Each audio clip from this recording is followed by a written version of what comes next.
Hello, I'm Paul Zaichik, founder of ElasticSteel method of athletic conditioning. Today I'm going to talk about how strength and flexibility influence balance.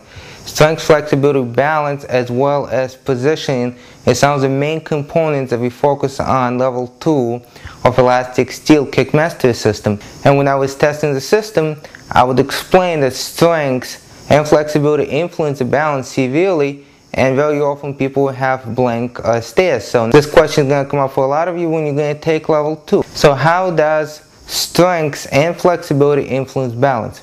Okay, now we're talking about kick specifically. This can be applied to anything. So someone lifts a chamber, right? So the kick. Now imagine that someone else grabs that knee or grabs that kick and try to pull it up. Okay, try to pull it up. Now, I might move from a supporting leg, I might move from a kicking leg, but I have to move somewhere. If I have no place to move, then what's going to happen? I'm going to fall off balance. The same thing if I try to throw a kick. I kick a little bit to the right, a little bit to the left of my comfort zone, a little bit higher, and I don't have that flexibility, I'm going to fall off balance. Okay, another example. Simple standing. We stand on two legs. My base of support is distributed between both of my legs, and my center of gravity is on both of them, squaring on right in the middle of them. However, if I lift one leg, then my center of gravity automatically, providing that I don't move anything, shifts over that base of support. Okay? So what happens?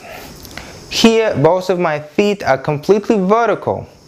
As I lift one leg, whether you could see it or not, now there's an angle. My leg goes from the middle a little bit out to the side. Okay? It's very difficult to see, but believe me, it goes a little bit out to the side. Now it's angled. So, when that leg is angled, providing that my hips are even, right now there's a stretch in my abductors. To allow that to happen, there's a stretch in my abductors. They also have to have the strength in that range of motion. I understand it's a very small difference. However, now my foot is not here anymore, it's here. Of course, more extended. So it's here. That means that I just adducted, and by adducting I stretch my abductors. So I have to have that flexibility. Believe it or not, if I don't and I keep my hips even, my shoulders even, I'm not going to be able to stand on one leg. I'm not going to be able to do it.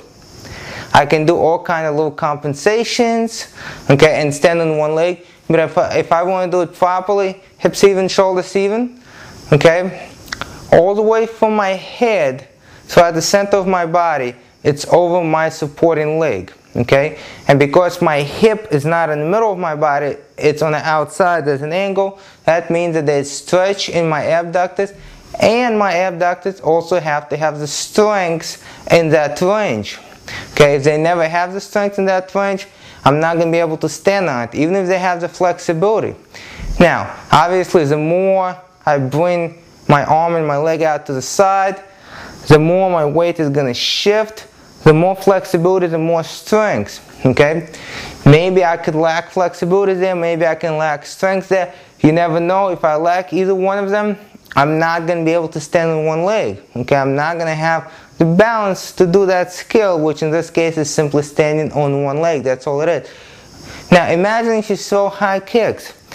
That makes a big difference. Kick is all the way up, your body's in opposite direction, the same direction, out to one side, other side. All of that taking place, the hip shifts, and you don't know which way there's going to be that flexibility required on that supporting leg. And of course, with that flexibility, you have to have strength, and that is just talking about supporting leg. There's also the kicking leg, there's also the whole trunk. Okay, so that's how the strength and flexibility will influence how much balance you're going to have. Okay, balance is not just staying on one leg, and remember, I just demonstrated static, but if you're moving around and you're kicking, you need a lot more. You need more flexibility than you're going to use, and you probably need more strength than you're going to use, just in case the body has more demand, and in case your body moves out to the angle, and some of the muscle fibers have to overcompensate. So that's how strength and flexibility influence balance. Thank you for watching.